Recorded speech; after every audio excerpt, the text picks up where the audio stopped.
അല്പസമയത്തെ ധ്യാനത്തിനായി സങ്കീർത്തനം 105 നിന്ന് പ്രാരംഭമായിട്ട് നമുക്ക് വായിക്കാം. സഹോദരങ്ങൾ വായിച്ച് സഹായിക്കുന്നതാണ്. 105 സങ്കീർത്തനം 16 മുതൽ 20 വരെയുള്ള വാക്യം.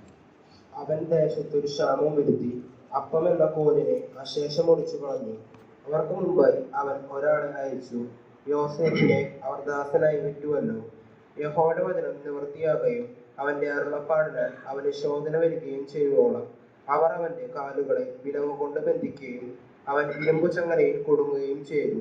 രാജാവ് ആളയച്ച് അവനെ വിടുവിച്ചു, ജാതികളുടെ അധിപതി അവനെ സ്വതന്ത്രനാക്കി. വളരെ പരിചയമുള്ള ഒരു കഥാപാത്രത്തെക്കുറിച്ചാണ് നാം ഇവിടെ വായിച്ചത്. എന്നാൽ അതിൻ്റെ ചില പ്രത്യേകതകളിലേക്കാണ് ഇന്ന് ഊന്നൽ കൊടുത്ത് സംസാരിക്കാൻ ഞാൻ ആഗ്രഹിക്കുന്നത്. നിങ്ങൾക്ക് മിക്കവാറും ഈ വിഷയങ്ങളൊക്കെ അറിയാം എന്ന് ഞാൻ കരുതുന്നുണ്ട്. അപ്പോൾ തന്നെ നിരവധി ആത്മീയ പാഠങ്ങൾ ഇതിൽ നിന്ന് പഠിക്കുവാനുണ്ട്. അതാണല്ലോ തിരുവഴുത്തിൻ്റെ പ്രത്യേകത. നാം കഴിഞ്ഞ നാളുകളിൽ ക്യാമ്പിനോടുള്ള ബന്ധത്തിലൊക്കെ പഠിച്ചു വന്നത് ദാനിയേൽ എന്ന മഹാനായ ആ വ്യക്തിയെ കുറിച്ചാണ്.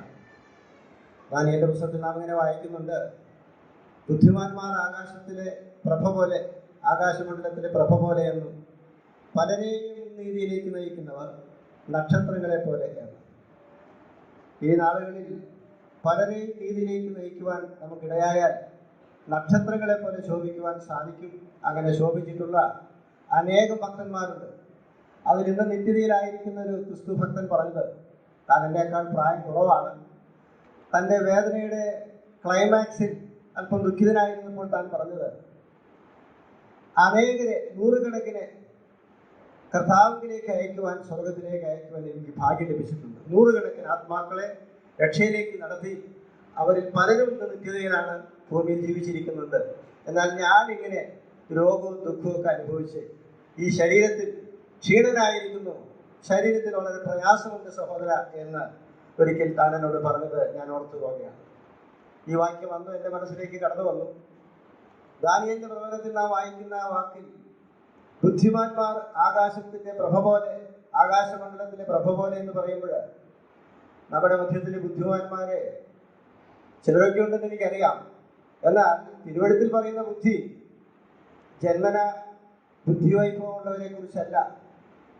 എൻ്റെ നാളുകൾ എണ്ണുവാൻ ജ്ഞാനമുള്ളവരെ ഹൃദയം എനിക്ക് നൽകണം എന്ന് സങ്കീർത്തനക്കാരൻ പറയുന്നത് പോലെ ദൈവ വിഷയം സംബന്ധിച്ച് ജ്ഞാനമുള്ളവരായി കാലത്തിനനുസരിച്ച് ദൈവം തരുന്ന കൃപയ്ക്കനുസരിച്ചും കർത്താവിൽ ശരണപ്പെട്ടും ബുദ്ധിയോടുകൂടെ പ്രവർത്തിക്കുന്നതാണ് ബുദ്ധിമാന്മാർ എന്ന് ഞാൻ മനസ്സിലാക്കുന്നത്. അവർ ആകാശമണ്ഡലത്തിലെ പ്രഭ പോലെ. അതുപോലെ തന്നെ ധാരാളം പ്രസംഗങ്ങൾ ഈ നാളുകളിലുണ്ട്. ഏതെങ്കിലും ഒരു വ്യക്തിയെയോ ചില വ്യക്തികളെയോ ഉദ്ദേശിച്ചല്ല പറയുന്നത്. ധാരാളം പ്രസംഗങ്ങൾ നടത്തുന്നവരൊക്കെ നക്ഷത്രങ്ങളെ പോലെ എന്ന് നാം വായിക്കുന്നില്ല. പലരെയും നീതിയിലേക്ക് നടത്തുന്നവരെ എന്നാണ് വായിക്കുന്നത്. ചിലരെ അല്ല, പലരെയും നീതിയിലേക്ക് നടത്തുന്നവർ. ആ ഭാഗ്യകരമായ ഒരു അവസ്ഥയ്ക്ക് നമുക്കിടയാകട്ടെ എന്ന ചിന്തയോടുകൂടെയാണ് ഞാൻ നിങ്ങളുടെ മുൻപാകെ നിൽക്കുന്നത്. ആ വായിച്ച ഭാഗം ജോസഫിനെ കുറിച്ചാണെന്ന് നമുക്കറിയാം. ജോസഫിന്റെ ജയിൽവാസത്തെക്കുറിച്ചും വിടുതലിനെ കുറിച്ചുമാണ് ഊന്നൽ കൊടുത്ത് പറയുവാൻ ഞാൻ ആഗ്രഹിക്കുന്നത്. ജോസഫിന് മുൻപായി 1-2 വ്യക്തികളൊന്ന് ടച്ച് ചെയ്തു പോകാൻ ആഗ്രഹിക്കുന്നു. നമുക്കൊക്കെ അറിയുന്ന വ്യക്തികളാണ്. ദാനിയേലിനെ കുറിച്ച് ഞാൻ ഓർമ്മിച്ചല്ലോ. ദാനിയേലിന്റെ ജീവിത രഹസ്യം അല്ലെങ്കിൽ ജീവിതത്തിന്റെ വിജയ രഹസ്യം എന്നുള്ളത് തന്നെത്താൻ അശുദ്ധമാക്കുകയില്ല എന്ന തീരുമാനം. അതിനെ പ്രകടമായി കണ്ടത് രാജാവ് കുടിക്കുന്ന വീഞ്ഞും രാജഭോജനവുമാണ് ഒറ്റ നോട്ടത്തിൽ ദാനിയേലിനെ ബഹിഷ്കരിച്ചത്. വേണമെങ്കിൽ ആ നിലയിലുള്ള ഭക്ഷണക്രമമൊക്കെ നമുക്ക് പാലിക്കാൻ സാധിക്കും. എന്നാൽ ദാനിയേലിനെ പോലെ ആ നിലയിലുള്ള ഭക്ഷണക്രമത്തിൽ നാം നിയന്ത്രണം പാലിച്ചാലാകുമോ? നമുക്കറിയാം, അതല്ല അവിടെ പ്രധാനമായി ഉദ്ദേശിക്കുന്നത്. യഹൂദ ബാലൻ അല്ലെങ്കിൽ യഹൂദന്മാർക്ക് നിഷിദ്ധമായ, കഴിക്കുവാൻ പാടില്ലാത്ത, കഴിച്ചാലത് പാപമായി കണക്കിടുന്ന അങ്ങനെയുള്ള ഭോജനങ്ങളൊന്നും വേണ്ട. അശുദ്ധമായതൊന്നും തൻ്റെ ശരീരത്തിലേക്ക് വരേണ്ടതില്ല. തന്നെത്താൻ സൂക്ഷിക്കുന്ന ഒരു ഭക്തന്റെ ലക്ഷണമായിട്ട് നമുക്ക് കാണുവാൻ കഴിയും. അത് പഠിച്ചതാണ്. ഞാനതിലേക്ക് അധികം കടക്കുന്നില്ല. എന്നാൽ ഒരു കാര്യം അവിടെ പറയുവാൻ ആഗ്രഹിക്കുന്നത്, ഈ ദാനിയേലെ തന്നെ തന്നെ സൂക്ഷിച്ചതുകൊണ്ട് സിംഹങ്ങളുടെ ഗുഹയിലിടുന്നത് നമ്മുടെ ഭാവനയിലൊന്ന് കാണുക. തിരുവഴുത്തിൽ ഇത് കൃത്യമായി കാണാൻ കഴിയും. അതോടൊപ്പം തന്നെ നമ്മുടെ ഭാവനയിൽ ഇതിനെ കാണുമ്പോൾ ആ സിംഹങ്ങളോട് ചോദിക്കുകയാണെങ്കിൽ എന്തായിരുന്നു നിങ്ങൾക്കുണ്ടായ അനുഭവം? ദാനിയേലൊക്കെ സിംഹഗുഹയിൽ വന്നപ്പോൾ ബിലയാമിന്റെ കഴുതയ്ക്കാണെങ്കിൽ ചിലത് പറയാൻ സാധിക്കും, എന്നാൽ ഈ സിംഹങ്ങളൊന്നും പറഞ്ഞില്ല. ഞാൻ ഇങ്ങനെയാണ് വിചാരിക്കുന്നത്. അതിനേക്കാൾ മെച്ചമായി ചിന്തിക്കുന്നവരുണ്ടെങ്കിൽ യോഗം കഴിഞ്ഞതിനോട് പറഞ്ഞാൽ അതൊരു സന്തോഷമാണ്. ഞാനിങ്ങനെയാണ് വിചാരിക്കുന്നത്. സിംഹങ്ങൾ വിശന്നു പൊരിഞ്ഞിരിക്കുമ്പോൾ സ്വർഗത്തിൽ നിന്ന് ഒരു ദൂതൻ വന്നു. സിംഹങ്ങൾ നിശബ്ദമായി നോക്കിയപ്പോൾ ഒരുപക്ഷെ ഒരു ഭാവനയാണ് കേട്ടോ, പതനത്തിലുള്ള കാര്യങ്ങളല്ല. ഒരു VIP ഇപ്പോൾ കടന്നു വരും. ആ VIPയെ സേവിക്കാനാണ് ഞാനിവിടെ വന്നിരിക്കുന്നത്. നിങ്ങൾ വിശന്നിരിക്കുന്നവരാണെന്നറിയാം. ദൈവദൂതന് തുല്യമായി ഞങ്ങൾ ശുശ്രൂഷിക്കുന്ന ഒരു മഹാനായ വ്യക്തിയാണ് കടന്നു വരുന്നത്. അതുകൊണ്ട് നിങ്ങൾ വായി തുറക്കരുത്, അനങ്ങരുത്, നിശബ്ദമായി പഞ്ചപുച്ഛമടക്കി ശാന്തമായിരിക്കണം. അദ്ദേഹം അല്പം കഴിഞ്ഞാൽ ഇവിടെ നിന്ന് പോകും. ഞാനും ഈ ഗുഹയിൽ നിന്ന് പോകും. നിങ്ങൾക്ക് മൃഷ്ടാന്ന ഭോജനം തിന്ന് കൊഴുത്ത് തടിച്ച ചില വ്യക്തികളെ തന്നെ നിങ്ങൾക്ക് കഴിക്കാൻ സാധിക്കും. അതുകൊണ്ട് ക്ഷമയോടിരിക്കണം. എന്നൊരു പക്ഷേ സിംഹങ്ങൾക്ക് ഭാഷയുണ്ടെങ്കിൽ പറയുമോ എന്ന് ഒരു ഭാവനയായി ഞാൻ ചിന്തിച്ചതാണ്. ഏതുവിധമായാലും ദൈവത്തിന്റെ അതിപ്രിയനായ ദാനിയേലേ എന്ന് വിളിക്കുവാൻ തക്കവണ്ണം പ്രാർത്ഥനയുടെ ആരംഭത്തിൽ തന്നെ മറുപടി ലഭിക്കത്തക്ക നിലയിൽ അത്രമേലൊരു ഭക്തനായി ജീവിച്ച വ്യക്തിത്വത്തിന്റെ ഉടമയാണ് ദാനിയേൽ എന്നുള്ളത് ഈ നാളുകളിൽ നിങ്ങൾ നന്നായി പഠിച്ചു കാണും. ഞാൻ ആ മുഴുവൻ ക്ലാസ്സുകളൊന്നും കേട്ടില്ല. രാജകീയമായ നിരസനങ്ങളാണ് അവിടെ നമുക്ക് കാണുവാൻ കഴിയുന്നത്. ഒന്നുകൂടെ വിശദീകരിച്ചാൽ, ആ യഹൂദ ബാലന്മാർക്ക് അവർ രാജകുമാരന്മാരാകേണ്ട മക്കളാണെന്ന് ആ പശ്ചാത്തലം വായിക്കുമ്പോൾ നമുക്കറിയാം. ബാലന്മാരാണ്, അന്യദേശത്ത് അടിമകളെ പോലെ അവർ പോയിരിക്കുകയാണ്. എന്നാൽ കേവലം അടിമകളായിട്ടല്ല അവരെ കാണുന്നത്, മിക്കവാറും അവരെ ഷണ്ടന്മാരാക്കി കാണും എന്ന് ചിന്തിക്കുന്നു. അങ്ങനെയുള്ള ഒരു സാഹചര്യത്തിൽ ഇനി എന്ത് ദൈവവചനം ശ്രദ്ധിപ്പാൻ? ചുറ്റും എല്ലാവരും എങ്ങനെയാണ്, ഞങ്ങളുടെ പിതാക്കന്മാരുടെ പാപനിമിത്തമാണ് ഇങ്ങനെ ആയത് എന്ന് കൃത്യമായി ദാനിയേലിന് അറിയാം. ദാനിയേലിന്റെ പ്രാർത്ഥനയിൽ അത് പറയുന്നുണ്ട്. ഇനി ഭക്തിയുടെ മാർഗം ഉപേക്ഷിച്ച് പറ്റുന്നത് പോലെ ജീവിക്കുക. ഈ അന്യദേശത്ത് ഇവിടുത്തെ ആ ദൈവങ്ങളുടെ പേരാണ് ഇനി കിട്ടിയിരിക്കുന്നത്, ബെൽഷസർ എന്നൊന്നും വിചാരിച്ച് ദാനിയേൽ പിന്നോക്കം പോയില്ല. പ്രിയമുള്ളവരെ, പ്രതികൂലങ്ങളുടെ മധ്യേ കുടയാത്ത ഒരു മനുഷ്യനായി നിന്നതുകൊണ്ട് സിംഹങ്ങളുടെ വായടച്ചു. വിശ്വാസവീരൻ എന്നുള്ള പേരിന് ഇടയായി അതിലുപരി ഞാൻ ഊന്നി പറയാൻ ആഗ്രഹിച്ചത്, താൻ ഒരു അതിപ്രിയനായ ദാനിയേൽ എന്നുള്ള വിളിക്കും. നിന്റെ യാതനയുടെ ആരംഭത്തിൽ തന്നെ ഉത്തരം ലഭിക്കുന്ന ഒരവസ്ഥ. നമ്മുടെ പ്രാർത്ഥനയ്ക്ക് ഉത്തരം ലഭിക്കണം. നാമും നമ്മുടെ സഭയും അല്ലെങ്കിൽ ദൈവജനം, ഞാൻ ഉൾപ്പെടെയാണ് പറയുന്നത്, പ്രാർത്ഥിച്ചു കൂട്ടുന്നത് കണ്ടാൽ, കുറ്റമായിട്ടല്ല പറയുന്നത്, എന്തെല്ലാം വലിയ അനുഭവങ്ങളാണ് ഈ ലോകത്തിൽ സംഭവിക്കേണ്ടത്. വലിയ വിപ്ലവകരമായ ഉണർവും വലിയ അനുഭവങ്ങളെ കൊണ്ട് ലോകം ഒരു പർദീസ പോലെ ആയിത്തീരുമെന്നാണ് ഞാൻ വിചാരിക്കുന്നത്. പല പ്രാർത്ഥനകളും കേൾക്കുന്നില്ല. അതിന്റെ കാരണം നമുക്ക് അറിയാവുന്നതാണ്. പ്രാർത്ഥന കേൾക്കാത്ത ദൈവമായിട്ടല്ല എന്ന് നമുക്കറിയാം. ഞാൻ അടുത്ത വ്യക്തിയിലേക്ക് വരുവാൻ ആഗ്രഹിക്കുകയാണ്. രാജകീയമായ നിരസനം എന്നൊരു വാക്കാണ് ഞാൻ ആരംഭത്തിൽ പറഞ്ഞത്. ദാനിയേൽ ഹൃദയത്തിൽ നിശ്ചയിച്ചു ചില കാര്യങ്ങളോടുള്ള ബന്ധത്തിൽ, ചിലത് നിരസിച്ചു. അതുകൊണ്ട് അത് അവൻ അനുഗ്രഹപൂർണ്ണമായി തീർന്നു എന്നാണ് കഴിഞ്ഞ നാളിൽ പഠിച്ചത്. മോശയെ കുറിച്ച് നമുക്കറിയാം. തൻ്റെ 40-ാമത്തെ വയസ്സിൽ തൻ്റെ സഹോദരങ്ങളുടെ ക്ഷേമം അന്വേഷിച്ച് ഫറവോന്റെ പുത്രിയായി കഴിയാനല്ല ഞാൻ ആഗ്രഹിക്കുന്നത്. ദൈവജനത്തിന്റെ കഷ്ടമാണ് എനിക്ക് വലുത്. അവരെ രക്ഷിക്കുന്നതിനാണ് ഞാൻ ഈ കൊട്ടാരത്തിൽ വളർന്നതെന്നൊക്കെ തൻ്റെ അമ്മയും അപ്പനൊക്കെ പറഞ്ഞു കൊടുത്തതനുസരിച്ചും യഹൂദ ബാലനായതുകൊണ്ട് ആ സത്യങ്ങളൊക്കെ മനസ്സിലാക്കി സകല ജ്ഞാനത്തിനും നിപുണനായ ദിവ്യസുന്ദരനായ മോശ സഹോദരന്മാരെ ക്ഷേമം നോക്കി ഇറങ്ങുന്നതായി നാം കാണും.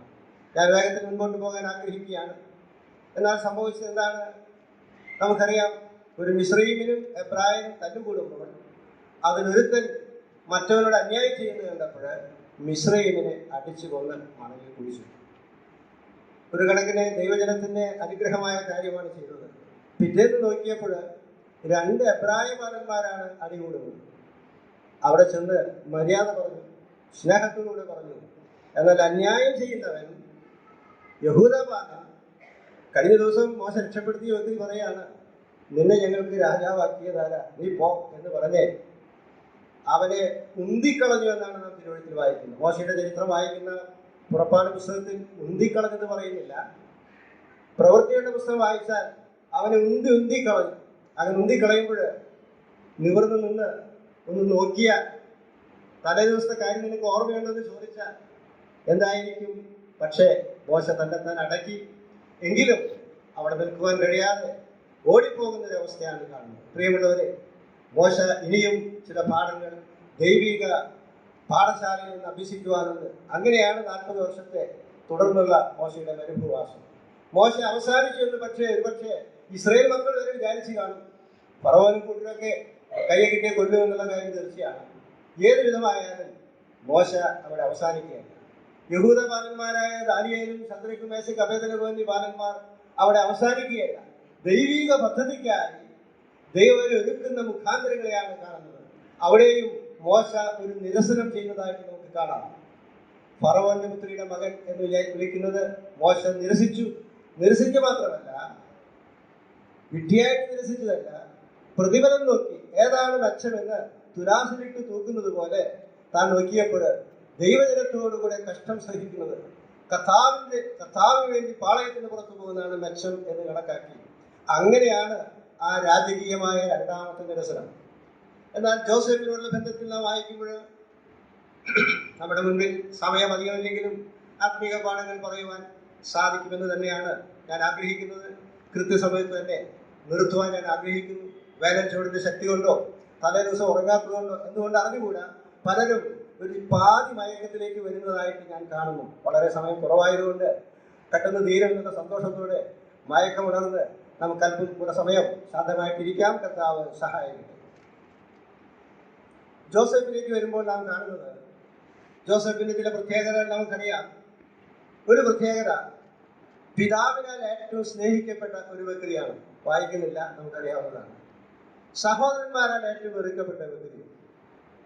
രണ്ടാമത്തെ കാര്യം, പോരാത്തത് പിതാവ് ഒരു അങ്കിയും അവന് തയ്പ്പിച്ചു കൊടുത്തു. പണ്ടാരോ കൂടെ പറഞ്ഞു കേട്ടു, ഇവിടെ നിന്ന് കേട്ടു തന്നെയാണ്.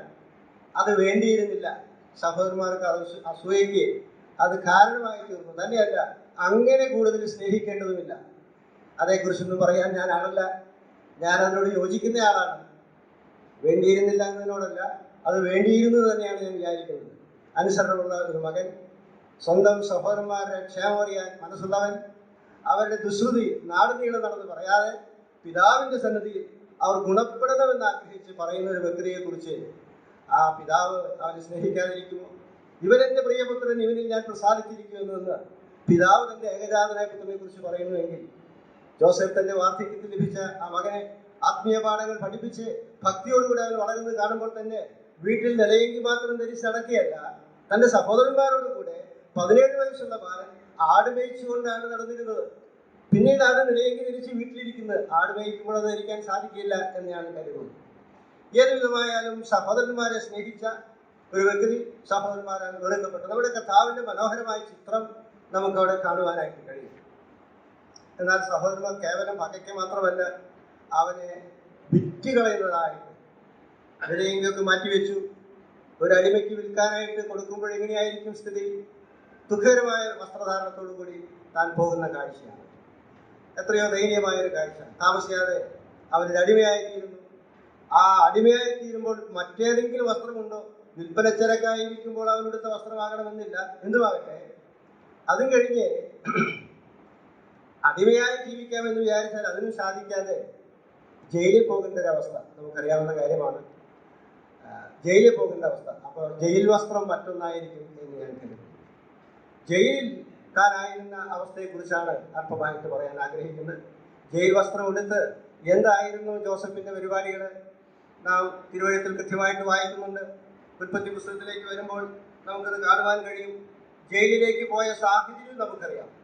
ആ സാഹചര്യത്തിന് നേരത്തെ 2 ഭക്തന്മാരെ കുറിച്ച് പറഞ്ഞതുപോലെ ഒരു രാജകീയമായ നിരസനം ഉണ്ടായിരുന്നു. നമുക്കറിവുള്ള വിഷയമാണ്. താൻ വേല ചെയ്യുന്ന പൊത്തിഫേറിന്റെ ആ ഭവനത്തിലെ പൊത്തിഫേറിന്റെ ഭാര്യ താനുമായി അവിഹിത ബന്ധത്തിന് ആഗ്രഹിച്ചപ്പോൾ, ഈ മഹാദോഷം ഞാൻ ചെയ്തു, ദൈവത്തോട് മഹാദോഷം ചെയ്യുവാൻ അന്യദേശത്ത് പരദേശിയായി പാർക്കുന്ന ഒരു വ്യക്തി ദൈവം കാണുന്നു, ദൈവഭക്തിയോടുകൂടെ ജീവിക്കേണ്ടതുണ്ട്. നേരത്തെ 2 വ്യക്തികളെ കുറിച്ച് പറഞ്ഞതുപോലെ പ്രതികൂല സാഹചര്യങ്ങളാണ് ഇനി ഒരു അടിമയായിട്ട് ജീവിക്കാം, എങ്ങനെയെങ്കിലും ജീവിക്കാം, ആ വീട്ടിലൊരു സ്വാതന്ത്ര്യമൊക്കെ ഉണ്ട്, വിശ്വാസ പ്രമാണങ്ങളൊക്കെ കാറ്റിൽ പറത്തി ജീവിക്കാം എന്ന് ജോസഫ് ഒരിക്കലും വിചാരിച്ചില്ല. പ്രിയമുള്ളവരെ, ഇതിൽ നിന്നൊക്കെ പഠിക്കുന്ന പാഠങ്ങൾ എന്താണ്? നമ്മുടെ ഹൃദയത്തിൽ ദൈവത്തിന് വേണ്ടി നിലകൊള്ളുവാൻ, പാപത്തോട് പോരാടുന്നതിൽ വലിയ തീക്ഷ്ണതയുള്ളവരായി നിൽക്കുകയാണെങ്കിൽ, ബുദ്ധിമാന്മാരായി ജീവിക്കുകയാണെങ്കിൽ, ആത്മാക്കളെ നേടുന്നതിന് ബുദ്ധിയുള്ളവരായി ജീവിക്കുവാൻ, ദൈവത്തിന്റെ ഹിതം മനസ്സിലാക്കി ജീവിക്കുവാൻ നാം ഒരുങ്ങുകയാണെങ്കിൽ വില കൊടുക്കേണ്ടി വരും എന്നുള്ള സത്യം നമുക്കറിയാം. ഞാൻ ഈ ദിവസങ്ങളിൽ വായിച്ചപ്പോഴാണ് ഈ ഭാഗം എൻ്റെ മുമ്പിലേക്ക് കടന്നു വന്നത്. ഞാൻ അവിടെ ഇങ്ങനെ വായിക്കുന്നു, 18-ാം വാക്യം 105. യഹോവയുടെ വചനം നിവൃത്തിയാക്കുകയും അവന്റെ അരുളപ്പാടിനാൽ അവനെ ശോധന വരികയും ചെയ്യുമ്പോഴും അവർ അവന്റെ കാലുകളെ വിലങ്ങുകൊണ്ട് ബന്ധിക്കുകയും അവൻ ഇരുമ്പ് ചങ്ങലയിൽ കുടുങ്ങുകയും ചെയ്തു. ജയിലിലേക്ക് പോയ പോക്ക് നമുക്കൊന്ന് മനസ്സിലാക്കാം. കാല് വിലങ്ങുകൊണ്ട് ബന്ധിച്ചു. കാരണമുണ്ട്, പൊത്തിഫറിന്റെ അടുക്കൽ നിന്ന് ഓടിപ്പോയവരാണ്.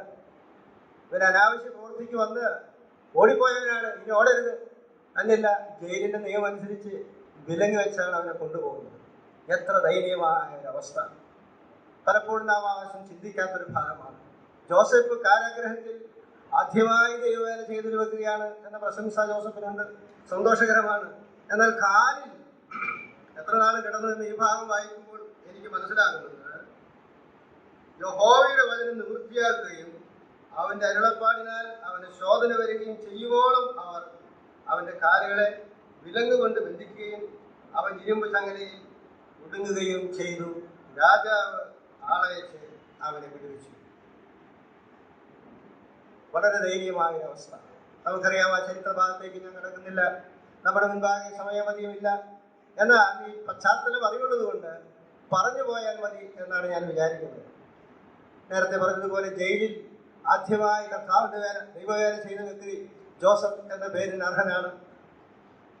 ഇരുമ്പ് ചങ്ങലകളാൽ ബന്ധിക്കപ്പെട്ടവനായി, കാലിൽ വിലങ്ങുള്ളവനായിട്ടാണ് ജയിലിൽ താനായിരുന്നത്. നാം ഉൽപ്പത്തി പുസ്തകത്തിൽ തന്നെ ഒന്ന് വായിക്കുമ്പോൾ നമുക്ക് കാണുവാൻ കഴിയുന്നത്, നമുക്ക് ഉൽപ്പത്തി പുസ്തകത്തിലേക്ക് കടന്നു വരാം.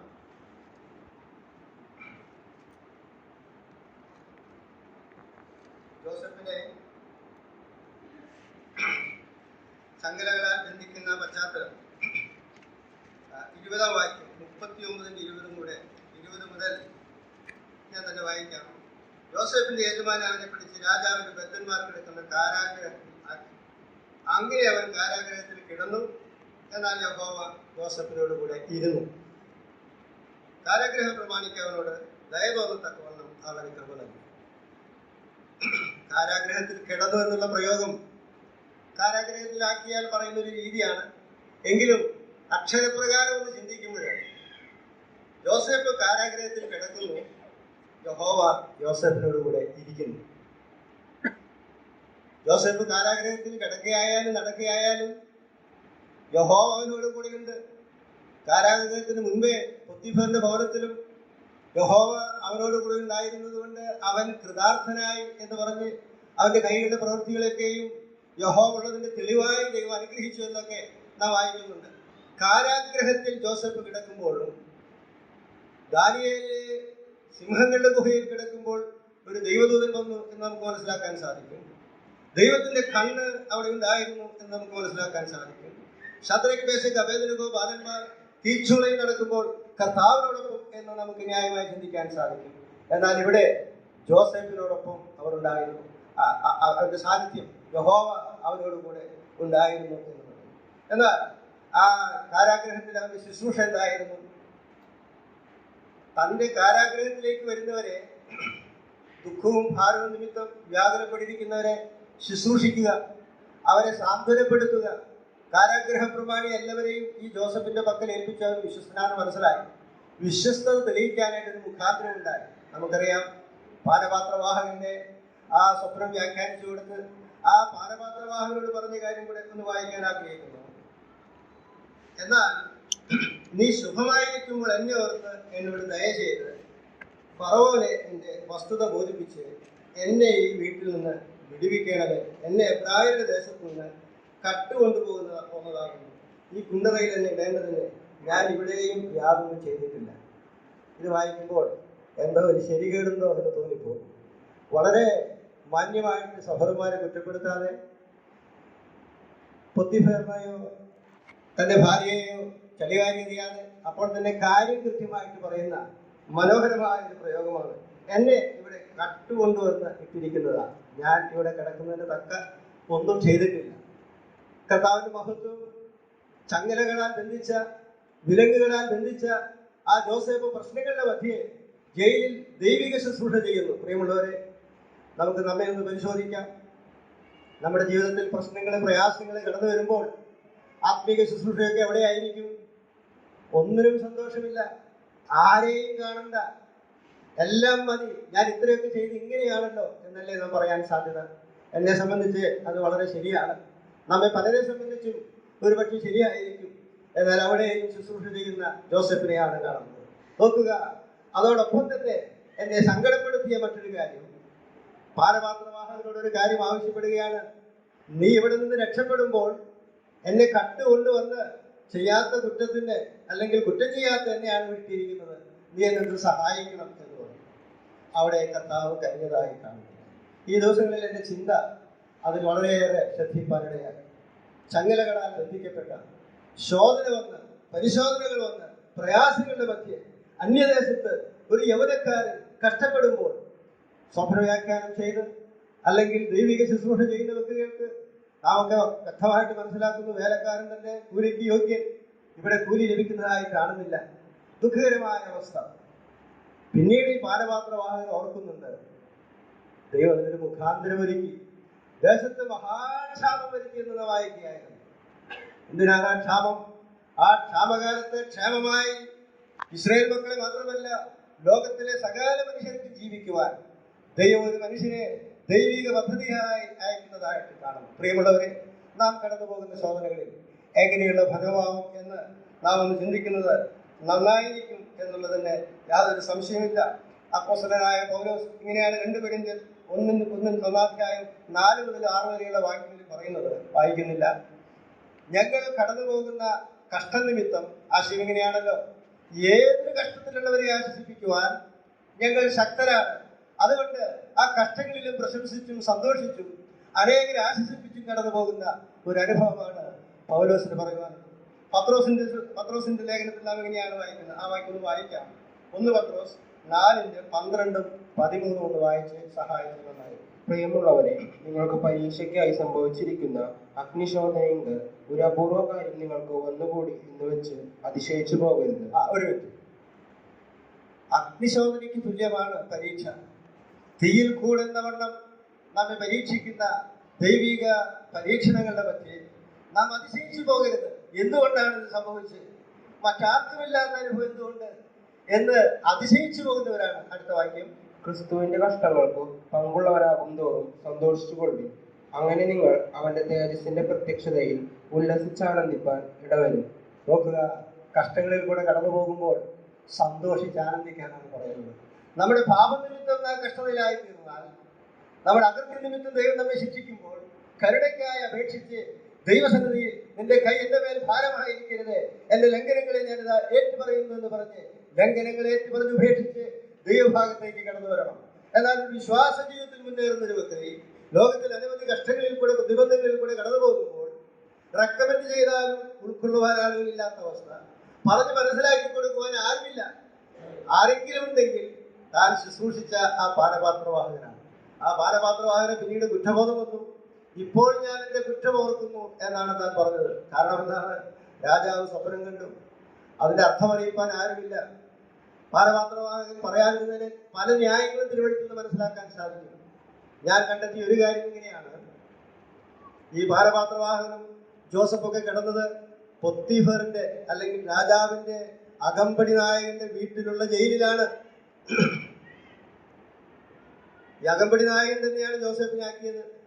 ആ ജയിലിൽ നിന്ന് രക്ഷപ്പെട്ടാണ് പാനപാത്രവാഹം വന്നത്. ഇനി എങ്ങാനും ഈ കാര്യം ഇവിടെ തോണ്ടിത്തുളച്ച് പറഞ്ഞാല് അകമ്പടി നായകൻ ഇഷ്ടപ്പെട്ടില്ലെങ്കിൽ കാര്യം പോക്കാണ്. വേണമെങ്കിൽ അങ്ങനെ ചിന്തിക്കാം. എന്തുവാകട്ടെ, തിരുവഴുത്തിൽ ആ കാര്യം പറയുന്നില്ല. ഇപ്പോൾ ഞാൻ എന്റെ കുറ്റം ഓർക്കുന്നു. നല്ല കാലത്ത് നന്മ ചെയ്യുവാൻ പഠിക്കാത്ത ഒരു ഹൃദയം നമുക്കുണ്ടെങ്കിൽ നാം നമ്മെ തന്നെ ശോധന ചെയ്യേണ്ടതാണ്. അനേകരെ കുഴികളിൽ നിന്ന് വിടുവിക്കുവാൻ, അനേകർക്ക് സ്വാതന്ത്ര്യമേകുവാൻ, അനേകർക്ക് അർഹിക്കുന്ന നിലയിലേക്ക് കടന്നു വരുവാൻ തടസ്സമായി നാം നിൽക്കുന്നുവെങ്കിൽ ഇപ്പോൾ ഞാൻ എൻ്റെ കുറ്റമോർക്കുന്നു എന്ന വണ്ണം ആ കുറ്റമോർക്കുവാൻ ദൈവം നമ്മെ സഹായിക്കണം. തന്നെയല്ല, പരീക്ഷകളും പ്രയാസങ്ങളും കടന്നു വരുമ്പോൾ നാം ചിന്തിക്കേണ്ടത് എന്താണ്?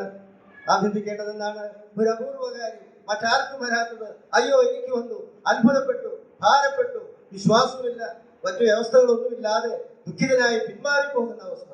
നോക്കുക, കർത്താവിനെ സ്വന്തം രക്ഷിതാവായി സ്വീകരിച്ച് അധികം ഇളച്ചു കിട്ടിയവൻ അധികം സ്നേഹിക്കുന്നു എന്ന് പറഞ്ഞതുപോലെ അവൻ നമ്മുടെ അകൃത്യങ്ങൾക്കൊത്തവണ്ണം നമ്മോട് പകരം ചെയ്യാതെ അവന്റെ മക്കളാക്കി തീർക്കാൻ സാധിച്ചപ്പോൾ നേരത്തെ ഈ സംഭവത്തിൽ പറഞ്ഞല്ലോ, ജോസഫ് കർത്താവിന്റെ ഒരു ചിത്രമാണെന്ന്. സ്വന്തത്തിലേക്ക് വന്നു, സ്വന്തമായവനെ ഉപേക്ഷിച്ചു, എന്നാൽ അവൻ നമ്മെ തേടിക്കൊണ്ടാണ് ഈ ഭൂമിയിലേക്ക് വന്നത്. നാം അങ്ങനെ പാടിയല്ലോ, പട്ടിനുള്ള മൂലവസ്തു സൃഷ്ടി ചെയ്ത ദൈവം കീർത്തിശീലയിൽ കിടക്കുന്ന അവസ്ഥ. വസ്ത്രം ആവശ്യമില്ലാതെ അടുത്തുകൂടാത്ത വെളിച്ചത്തിൽ വസിക്കുന്ന ദിവ്യപ്രഭയിലായിരിക്കുന്ന നമ്മുടെ കർത്താവ് സകല മഹിമയും ഉരിഞ്ഞു വെച്ചപ്പോൾ അവന് കീർത്തിശീലയാണ് ലഭിച്ചത്. നമ്മെ വസ്ത്രമുടിപ്പിക്കുവാൻ, ഭൂതഗ്രസ്തനെ വസ്ത്രമുടിപ്പിക്കണമെങ്കിൽ അവന് വസ്ത്രാക്ഷേപം നടത്തേണ്ടതുണ്ട്. ഭൂതഗ്രസ്തൻ വസ്ത്രമെടുത്ത് ഭവനത്തിൽ തന്റെ ഭാര്യയോടും മക്കളോട് ഒരുമിച്ച് സമാധാനമായിരിക്കണമെങ്കിൽ അവന് വസ്ത്രാക്ഷേപം ആവശ്യമായിരുന്നു. അത് നമുക്ക് വേണ്ടി സഹായിക്കുന്നു. ഈ ഭൂമിയിൽ വന്നപ്പോൾ പട്ടുമെത്തയിൽ കിടക്കേണ്ടവൻ കീർത്തിശീലയിലാണ് കിടക്കുന്നത്. നോക്കുക, നമ്മെ സ്നേഹിച്ച നമ്മുടെ കർത്താവിനെ ഓർക്കുമ്പോൾ കഷ്ടത സാരമില്ലെന്നെണ്ണി ഈ കഷ്ടതയ്ക്ക് തക്ക പ്രതിഫലമുണ്ടെന്ന് മനസ്സിലാക്കി അനുസരണം പഠിക്കുവാൻ, ദൈവത്തിന് പ്രയോജനപ്പെടുവാൻ, ബുദ്ധിമാന്മാരായി തീരുവാൻ, അനേകരെ രക്ഷയിലേക്ക് നയിക്കുവാൻ, ദൈവിക കാര്യപരിപാടിയിലേക്ക് നമ്മളെ കൊണ്ടുപോകുവാൻ കഷ്ടങ്ങളിൽ കൂടെ കടന്നു പോകുമ്പോൾ പിറുപിറുക്കുന്ന അനുഭവം നമുക്കുണ്ടാകരുത്. ഒരു അപൂർവകാര്യം സംഭവിച്ചാണെന്ന് വിചാരിച്ച് അതിശയിച്ചു പോകരുത്. വിശ്വാസത്തിന്റെ പരിശോധന തീയിൽ കൂടെ എന്ന വണ്ണമാണ്. നീ തീയിൽ കൂടെ കിടക്കുമ്പോൾ വെന്തുപോകുകയില്ല. പെരുവെള്ളങ്ങൾക്ക് നിന്നെ നശിപ്പിക്കുവാൻ കഴിയില്ല. ജീവിതത്തിൽ അനേക അനുഭവങ്ങൾ, വേദനകൾ, പ്രയാസങ്ങൾ, പരിശോധനകൾ കടന്നു വരുമ്പോൾ ധൈര്യത്തോടുകൂടെ കർത്താവിനെ സേവിക്കുവാൻ, മിണ്ടാതിരുന്ന് ഞാൻ ദൈവം അറിഞ്ഞുകൊള്ളുക എന്ന വാക്കുകൾ അനുസരിച്ച് ശാന്തമായിരിക്കുന്ന ജോസഫിനെയാണ് കാണുന്നത്. അത് നാം തിരുവഴുത്തിൽ ഇങ്ങനെ വായിക്കുന്നു, 37 സങ്കീർത്തനത്തില് മുഷിഞ്ഞു പോകരുത്. ദുരുപായ നിമിത്തം കാര്യം സാധിക്കുന്നവരുണ്ട്, അവരെ ഓർത്ത് മുഷിഞ്ഞു പോകരുത്. ന്യായമായി തന്റെ കാര്യങ്ങൾ ആ പാനപാത്രവാഹനോട് പറഞ്ഞിട്ടും ഒരു മറുപടിയുമില്ലാതെ ദുഃഖിച്ച ജോസഫ്. എന്നാൽ പാനപാത്രവാഹകൻ രക്ഷിക്കുകയാണെങ്കിൽ എവിടെ വരെ ആയിരിക്കും? ഒരു നല്ല ജോലി എടുത്ത് ആ രാജാവിന്റെ കൊട്ടാരത്തിലോ അല്ലെങ്കിൽ പാനപാത്രവാഹകന്റെ വീട്ടിലോ കഴിയാം. എന്നാൽ ദൈവത്തിന്റെ സമയത്ത് ജോസഫിനെ ഉയർത്തിയെന്ന് മാത്രമല്ല, രണ്ടാമത്തെ കയറ്റിക്കൊണ്ട് മുട്ടുകുത്തുവിൻ എന്ന് പറയുമ്പോൾ പാനപാത്രവാഹകനും അകമ്പടി നായകനും ജോസഫിന് മുൻപാകെ മുട്ടുകുത്തുമെന്ന് മാത്രമല്ല, നിനക്ക് ബോധിച്ചവണ്ണം എന്റെ പ്രജകളെ ആരെ വേണമെങ്കിലും വിലക്ക് വെക്കാം, നീ അകാരണമായി വിലക്കടിച്ചുവെങ്കിൽ ഇതാ കാരണസഹിതം വിലക്ക് വെക്കുവാൻ ഞാൻ നിന്നെ അധികാരിയാക്കിയിരിക്കുന്നു എന്ന് പറഞ്ഞു ജോസഫിനെ എഴുന്നേൽപ്പിക്കുന്ന ഒരു ദൈവത്തെയാണ് നാം സേവിക്കുന്നത്. പ്രിയ ദൈവജനമേ, നമുക്കൊന്നും നഷ്ടപ്പെടുവാനില്ല. നിത്യത വെളിപ്പെടുത്തുന്ന സത്യങ്ങളെ കുറിച്ച് ബോധവാന്മാരാണെങ്കിൽ ഈ അല്പകാലത്തെ കഷ്ടങ്ങളും ദുഃഖങ്ങളും പ്രയാസങ്ങളും സാരമില്ല എന്നെണ്ണിക്കൊണ്ട് ഒരു ക്രിസ്തീയ ജീവിതം ചെയ്യുവാൻ, ആ കഷ്ടങ്ങളിലും പരീക്ഷകളിലും കടന്നു പോകുമ്പോൾ ഭാരപ്പെടാതെ ദൈവമുഖത്തേക്ക് നോക്കുവാൻ കർത്താവിടെയാകട്ടെ. ഈ ചിന്തകൾ തന്നെ സഹായിക്കട്ടെ എന്ന് പറഞ്ഞുകൊണ്ട് ഞാൻ എൻ്റെ വാക്കുകൾ ചുരുക്കുന്നു. കർത്താവിന്റെ വലിയ നാമം വാഴ്ത്തപ്പെടുമാറാകട്ടെ.